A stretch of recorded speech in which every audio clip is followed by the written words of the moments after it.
Correcto. Ahora tome su Biblia, hermano, vamos a abrirla en la segunda carta del apóstol Pedro, segunda carta de Pedro.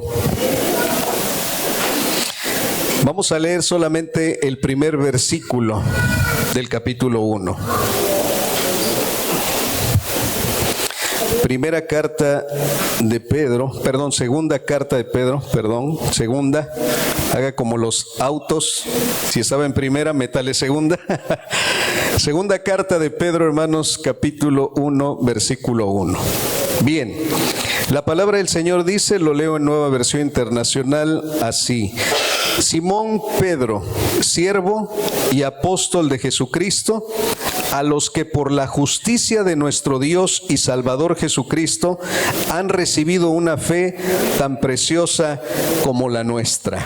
Amén. Ocupe su lugar, por favor.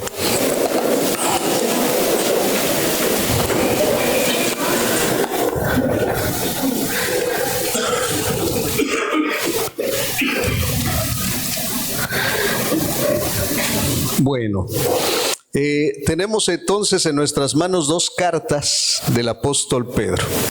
En su primera carta, hermanos, la presentación del apóstol no fue como en la segunda carta. O sea, en parte sí, pero en parte no. ¿Por qué no fue como en la segunda carta? Porque si usted quiere echarle una ojeadita a la primera carta, en el primer capítulo, dice Pedro, apóstol de Jesucristo, dentro de sus primeras palabras en su presentación de quién era el que estaba escribiendo la carta. Y en la segunda carta, si usted se da cuenta, hay un agregado. Y es Simón. O sea, hay un agregado y es Simón. En la primera carta se presenta como Pedro, pero en la segunda carta dice Simón Pedro. Y en la primera carta dice apóstol de Jesucristo, pero en la segunda carta dice siervo y apóstol de nuestro Señor Jesucristo. Entonces vemos que esta segunda carta, desde luego el Espíritu Santo, hermanos, cada palabra que registra para que los escritores ahí estuvieran escribiéndola, válgase la redundancia, no es nada más así porque, bueno, pues vamos a decir Simón o vamos a decir Pedro, sino tiene un porqué. O sea, cada palabra que el Espíritu Santo pidió que se registrara en lo que ahora tenemos como estas cartas, tiene un porqué. ¿Por qué? Porque Pedro en su primera carta no estaba en las condiciones de su segunda carta. Porque la segunda carta prácticamente él la escribe en un tiempo donde él ya había, como dijo el apóstol Pablo en una ocasión, ya había acabado la carrera. O sea, ya estaba cerquita de la meta de cumplir el objetivo que Jesucristo le había tratado para estar aquí en este mundo. O sea, él ya sabía que iba a ser pronto su partida con el Señor. Entonces es un anciano, calculamos algunos años, 80, no sé, pero ya una edad bastante avanzada, donde su ministerio, el ministerio que el Señor le había entregado para que lo hiciera, ya estaba por concluir. Y esta segunda carta se ve precisamente impregnada de eso. Y algunos dicen que cuando ya están viejitos, ¿no? Cuando ya una persona se considera a lo mejor viejita, tercera o cuarta edad, bueno, no sé si hay todavía cuarta, pero dicen la tercera edad son los 60 en adelante, y yo digo que la cuarta es de los 80 en adelante, ¿no? Si lo medimos así como de 20 en 20, primera edad de 1 a 20, segunda edad de 20 a 40, tercera edad de 60 en adelante. Pero bueno, no sé cómo la midan o por qué dicen de la tercera, pero ya estaba en esa edad donde él iba a partir precisamente con el Señor. Ya era un anciano, era una persona anciana, y le preocupaba que al irse él, el legado que tenía que dejar, desde luego tenía que ser el legado que Jesucristo había puesto en su corazón. Y era que como apóstol la iglesia siguiera firme y cimentada en Jesucristo nuestro Señor. Es más, él sabía que había tenido la responsabilidad delante del Señor de tener las llaves del reino y de poder abrir el reino a las personas, incluso a los mismos gentiles, porque cuando él predica la palabra en el día de Pentecostés, se abre la puerta y 3,000 personas entran. Y cuando él predica con Cornelio, se abre otra vez la puerta y los gentiles entran a ese mensaje de salvación y desde luego a la salvación que se ofrece en Cristo Jesús. Entonces, como sabía él la responsabilidad, tenía ese peso. Y yo veo aquí algo muy importante, hermanos. Él tenía que recordar tanto su pasado como su presente y su futuro. Él tenía que recordarles a los que le conocían y a los que no le conocían, pero que iban a tener en sus manos su carta. Tenía que recordarles quién había sido Pedro. Pero también tenía que recordarles quién era Pedro en ese momento. Y cuando vemos quién era Pedro, pues antes de ser Pedro, su nombre original, ¿cuál era? Simón. Entonces él dice, antes, quiero que sepan lo que yo era antes de que el Mesías me encontrara. Antes de su llamamiento era Simón. Yo tenía entendido que el nombre de Simón significaba caña frágil. Y si bien hay un significado de que Simón significa caña frágil, Simón también tiene que ver con una raíz hebrea que significa el Dios que me ve. Es más, esto se lo puso por nombre a Ismael, porque Ismael significa, y viene de un compuesto de palabras, y una de ellas es Shema, que es ver. Y tenía que ver con el Dios que la había visto a la mamá de Ismael. Cuando Dios te ve, es como si dijéramos Simón. O sea, Dios me vio y vio no lo bueno que tú eras, porque cuando el Señor nos ve que estamos sin Él y sin esperanza, nos ve con ojos de amor y de misericordia y dice, es como cuando llega uno a Cristo y dice uno, es que yo no sé lo que Dios vio en mí para que me salvara.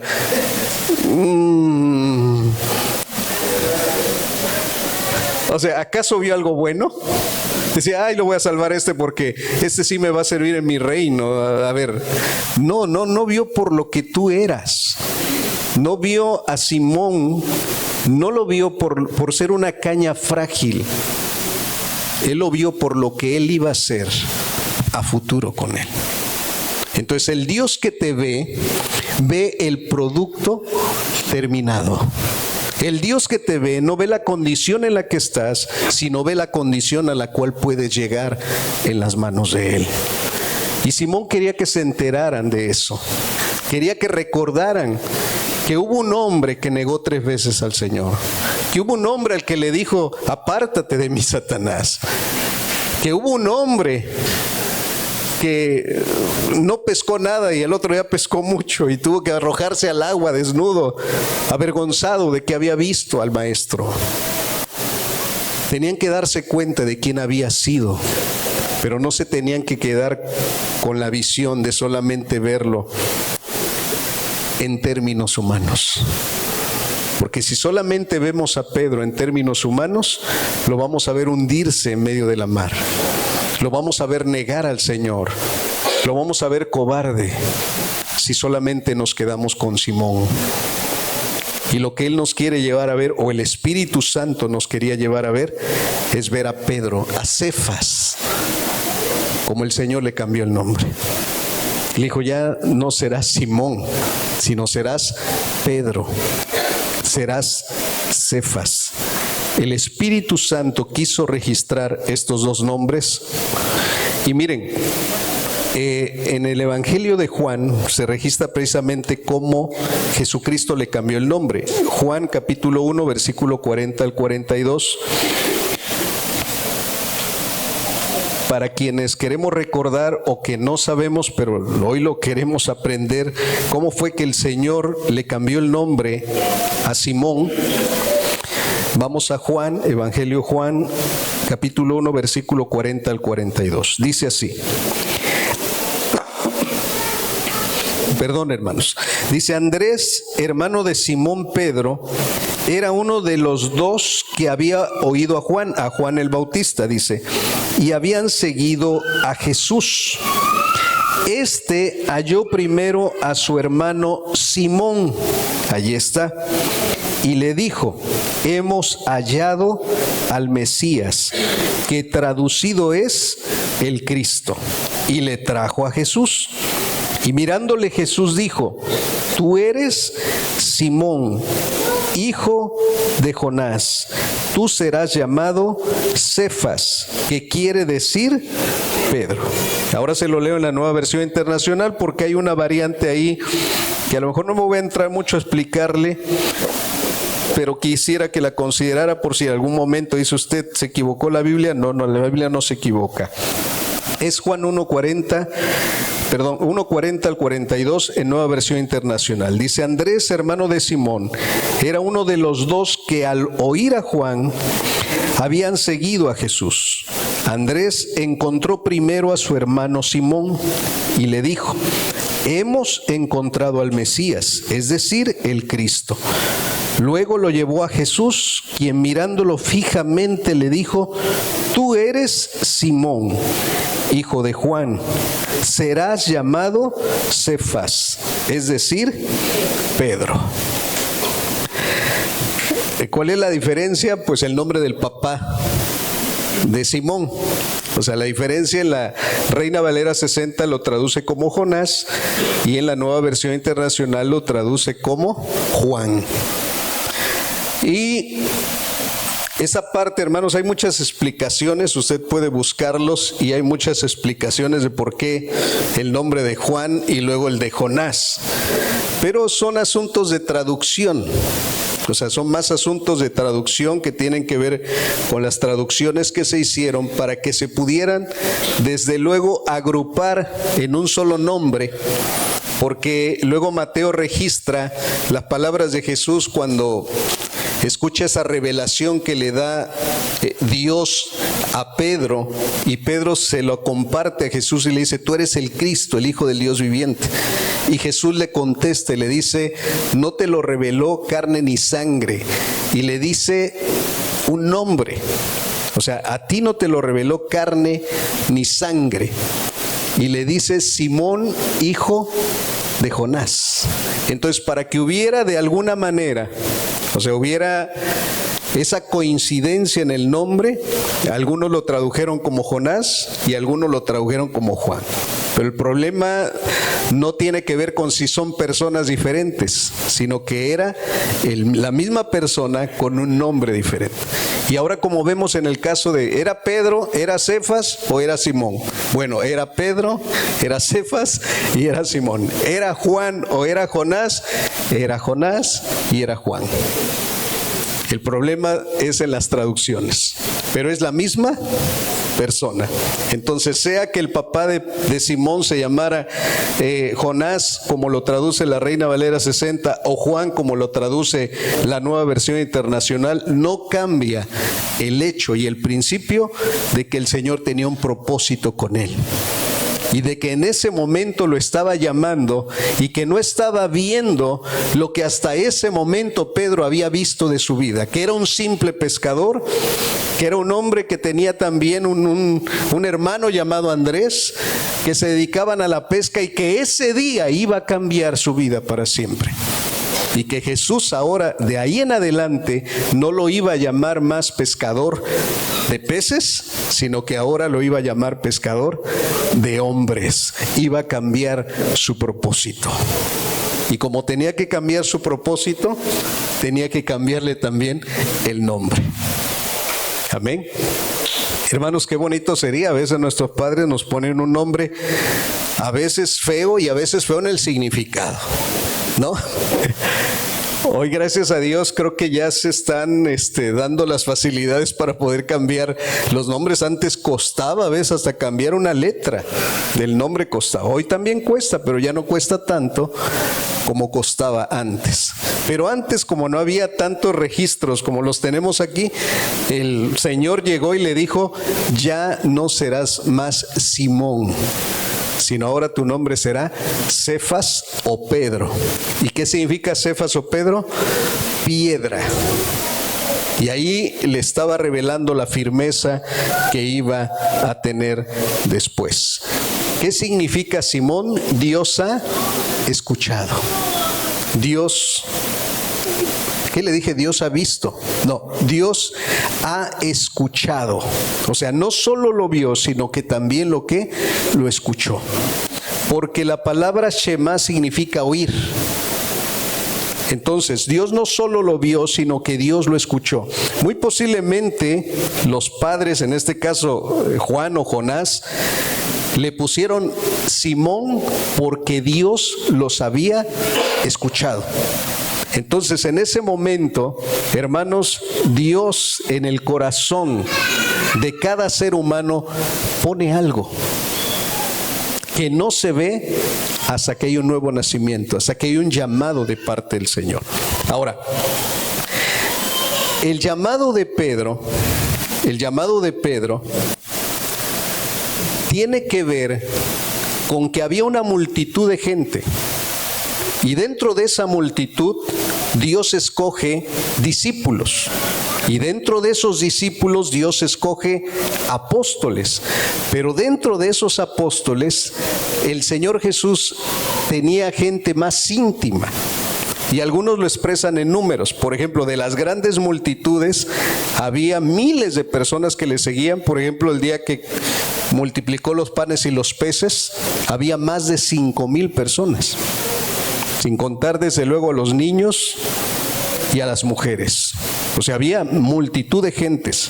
Pero dentro de esos miles había quienes ya les seguían como discípulos. Eran cientos. Pero de esos cientos, el Señor escogió solamente a 12. Y de esos 12, hay 5 mencionados con frecuencia en la Biblia. Y de esos 5 mencionados con frecuencia, hay 3 que estaban más cerca de Jesús. ¿Recuerda el nombre de esos 3? Uno de ellos era Pedro, el otro era Juan y el otro era Jacobo. Eran 3, o Santiago. Aquí también hay un nombre que es Jacobo o Jacobo, que es Santiago, pero es el mismo. Es Pedro, Jacobo y Juan. Hay 3 eventos en los que participaron ellos.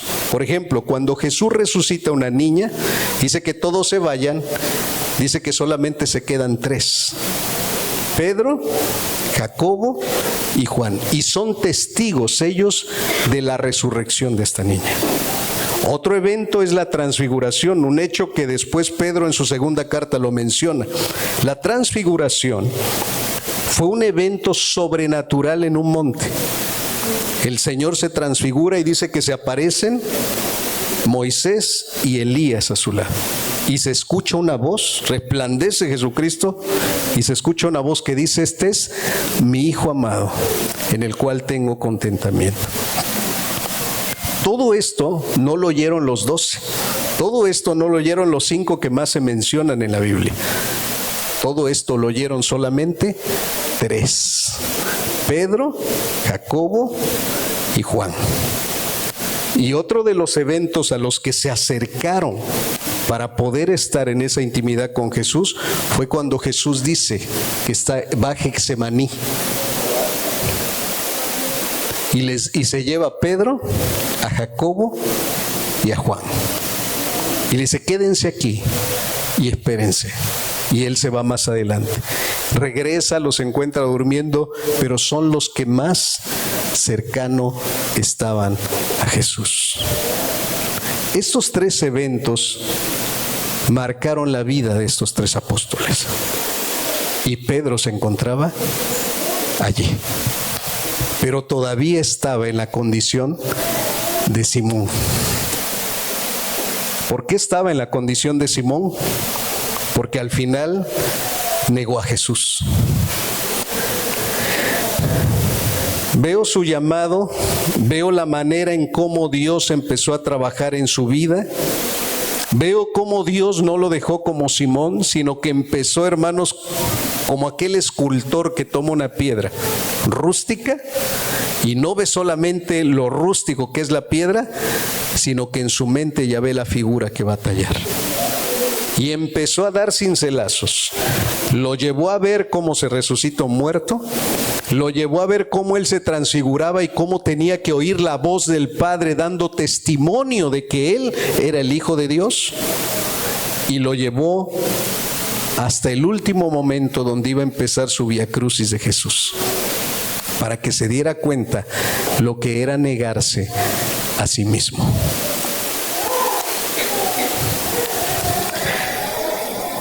Todo este proceso, ahora vemos en su segunda carta cómo es que él se presenta ahora. Y en la segunda carta, hermanos, que desde luego no vamos a ver más que la introducción ahorita, vemos cómo el apóstol Pedro dice como estas palabras. Vaya a la segunda carta de Pedro.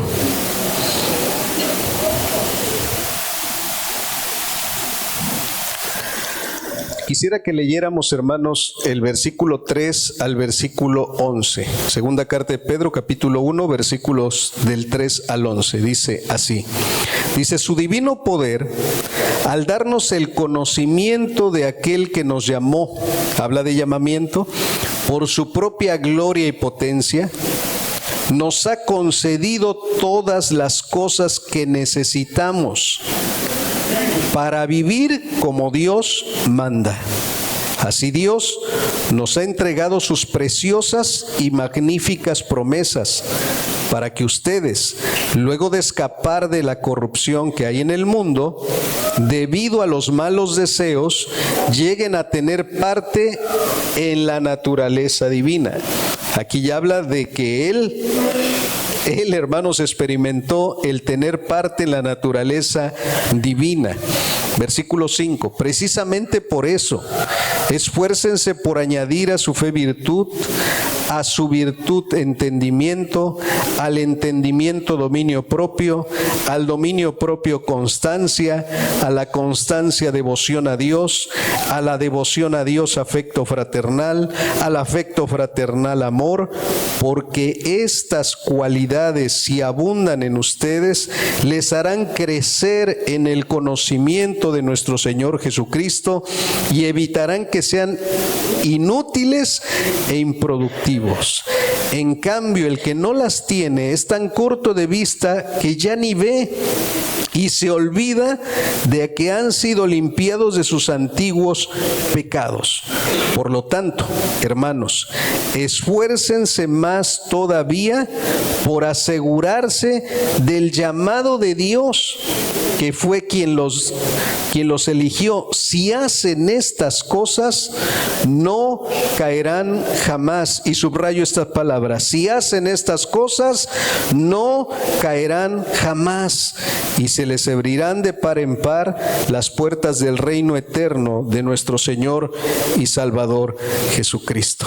Hermanos, si Pedro, estaba escribiendo estas palabras ya a estas alturas de su edad, ¿qué quería decir?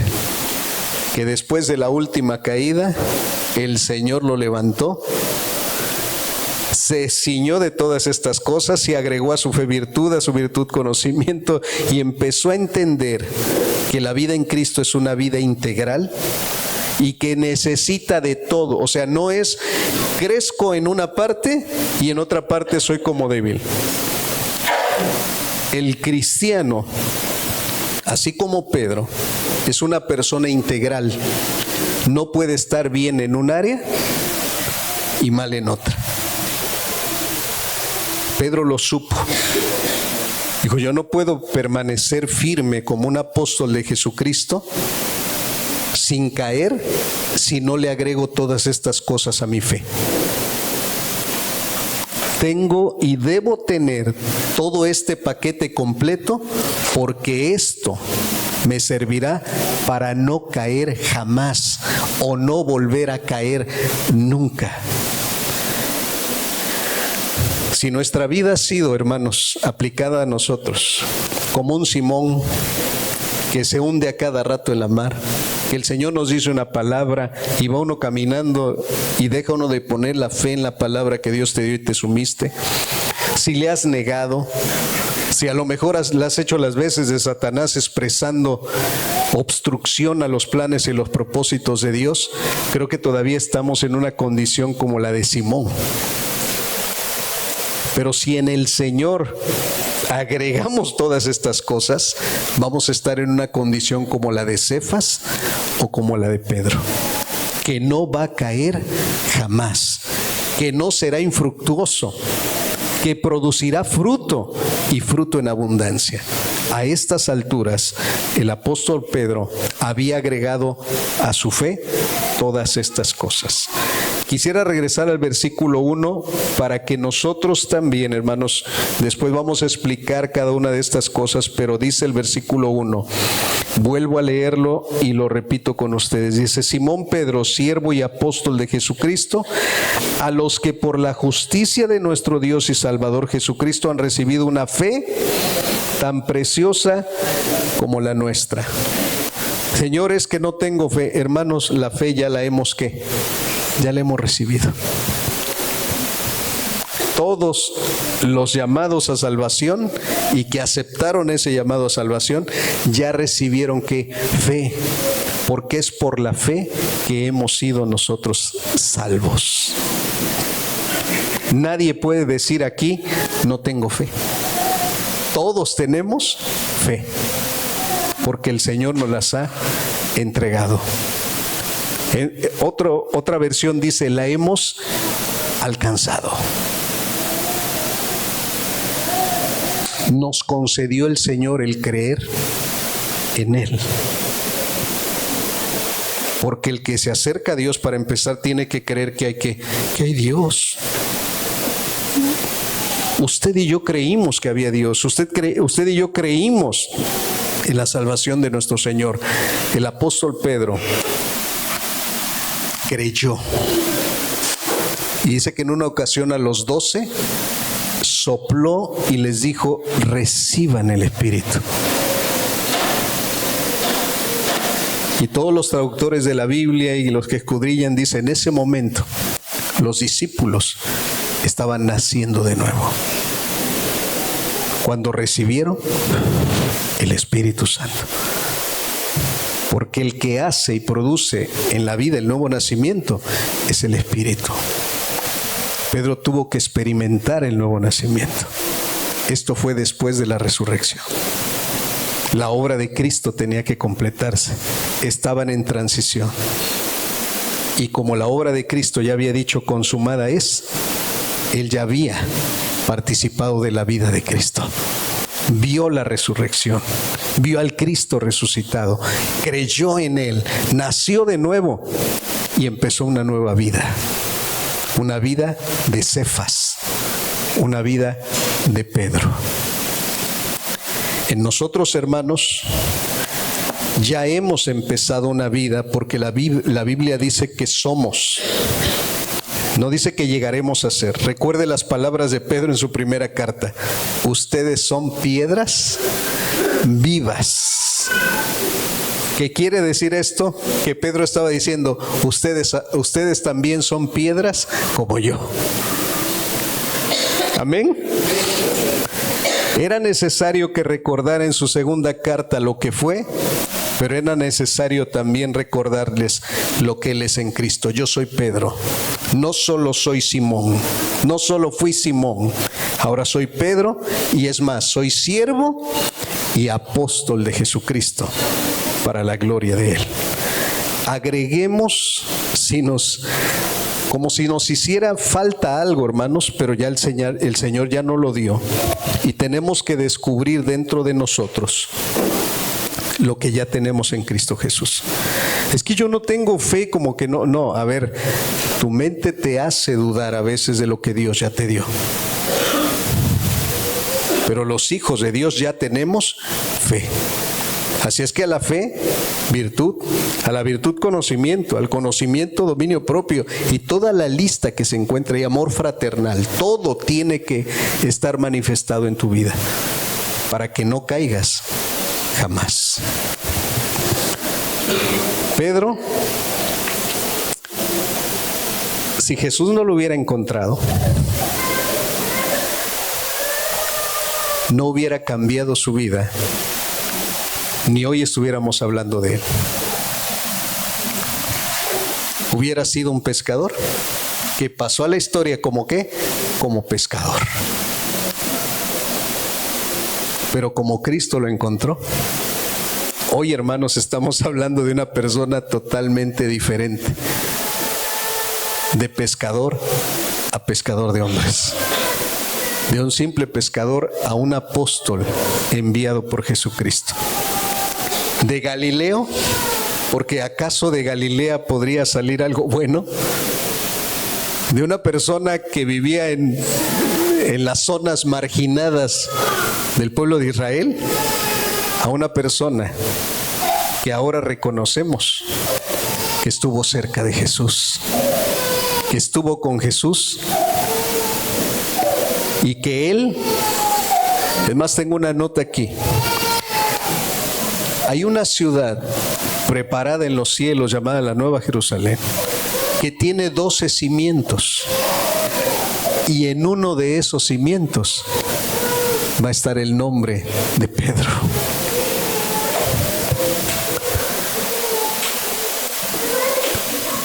Hermanos, dice la Escritura que el Señor tiene reservado un nombre nuevo para cada uno de nosotros. ¿Y saben que Él lo va a escribir? En el libro de la vida, pero ¿en qué otro objeto que dice la Escritura? Lo va a escribir en una ¿qué? En una piedrecita. Bueno, yo no sé si sea una piedrecita para Dios así, o sea, una piedrecita para Dios así. Dios es grande, ¿no? Pero dice que en una piedrecita blanca Él va a escribir nuestro ¿qué? ¿Por qué en una piedra? Porque nos recuerda lo que somos como Pedro. ¿Por qué un cimiento dentro de la ciudad? Esto lo dice Apocalipsis 21:12. ¿Por qué un cimiento? Porque será recordado por toda la eternidad. ¿Por qué una piedrecita? Porque de lo que tú eras a lo que ahora eres se recordará por toda la eternidad. ¡Wow! ¿Se la cree? Los que no éramos pueblo, ni teníamos nombre, los que éramos, como leyó hace un momento Alfonso, éramos como el Efraín, como el Manasés, como el que no éramos hijos, no éramos pueblo, éramos los nietos y los que nacimos en Egipto, porque la esposa de José no era de linaje, porque era una egipcia. Los que nacimos ahí, pero que ahora por la gracia del Señor nos ha hecho nacer de una simiente incorruptible, de su palabra. Nos ha hecho nacer en el reino de Dios. Y recuerde lo que dijo en su primera carta a Pedro: pero ahora ustedes son linaje escogido para funcionar como reyes y sacerdotes en la presencia del Señor. Son una nación santa y son un pueblo que el Señor ha adquirido. Esto lo sabía Pedro y tenía que dejarlo como un legado a la iglesia. Dentro de 8 días vamos a ver cómo agregarle esas cosas para permanecer firmes, dando fruto y no caer jamás. De Simón a Pedro. ¿Usted de qué a qué ha pasado?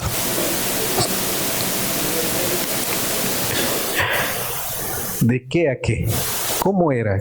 ¿Cómo es? ¿Y cómo será? El Señor ya vio la película completa. Que nos las revele a la vida de cada uno de nosotros. Amado Dios, agradecemos este tiempo que nos hace reflexionar a través de la vida del apóstol Pedro. De Simón a Pedro, de solamente, Señor, mencionarse en su carta como Pedro, ahora él recordaba lo que había sido sin ti, pero también acentuaba el Espíritu de Dios lo que ahora era en ti. Anciano, ya entrado en años, pero con una fe preciosa, Señor. Con una fe que había sido probada en el agua, probada en la tierra, Señor, probada en el mar, probada, Señor amado, en muchas circunstancias que tú le permitiste vivir. Probado en todo, Señor. Y la fe tuvo que salir después más preciosa que el oro. Aquí están tus hijos, Señor. Aquí está tu iglesia, que en este tiempo, Señor, queremos recordar también lo que éramos y no quedarnos ahí, sino decir también lo que somos en Cristo Jesús. Padre, que el Simón, el que Dios solamente oía, y ahora el Señor lo veía, ahora el Señor lo llamaba, ahora el Señor estaba teniendo cuidado de él. Padre, en el nombre de Jesús te rogamos que te glorifiques en los que antes éramos Simón, en los que antes éramos débiles, frágiles, y que solamente de oídas, Señor, pero que ahora te podemos ver. Señor, en el nombre de Jesús, abre los ojos de la iglesia cada día, Padre, para poder verte como el apóstol Pedro te vio. Añádele a tu fe, añádele, si ya creíste en el Señor, añádele y dile: Señor, tengo que practicar el dominio propio, tengo que practicar la virtud, tengo que practicar el conocimiento. Debe de estar, Señor, en mi vida fluyendo continuamente, y de esta manera, Señor, seré fructífero. De esta manera no estaré ocioso, y de esta manera, Señor, permaneceré firme y no voy a caer jamás.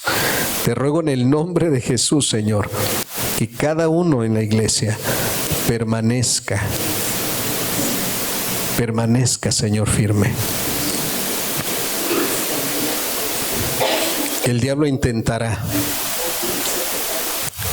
Señor, el diablo pedirá permiso para pretender hacer caer a algunos de tus hijos o a todos. Pero, Señor amado, no queremos caer. Queremos permanecer firmes, Señor. En el nombre de Jesús. Amén.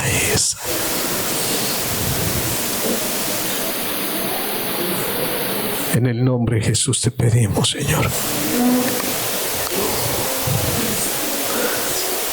Papá, que los esposos permanezcan fieles a sus esposas, que las esposas permanezcan fieles a sus esposos, que los jóvenes se mantengan, Señor, en santidad, en pureza moral, que las jóvenes, Señor, se mantengan virtuosas, como dice tu palabra. Que nuestros hermanos, Señor, que están recibiendo de parte tuya algo que harán en estos días, Señor, para tu reino, se mantengan firmes, confiados de que todas las cosas, Señor, provienen de ti y regresarán a ti también, Señor, en el nombre de Jesús. Hay una transición que vivimos, Señor, y es de Simón a Pedro. Hay una transición, Señor, del que solamente oye al que ahora el Señor lo ve, y ahora el Señor lo llama, y ahora el Señor lo hace su discípulo, su apóstol y su enviado. Señor, así como Pedro vio una resurrección, así como Pedro vio la transfiguración, así como Pedro fue uno de los más cercanos al Getsemaní, nosotros tenemos la oportunidad no solamente de estar cerca, sino de estar, Señor, en ti. Bendito sea tu nombre, Señor.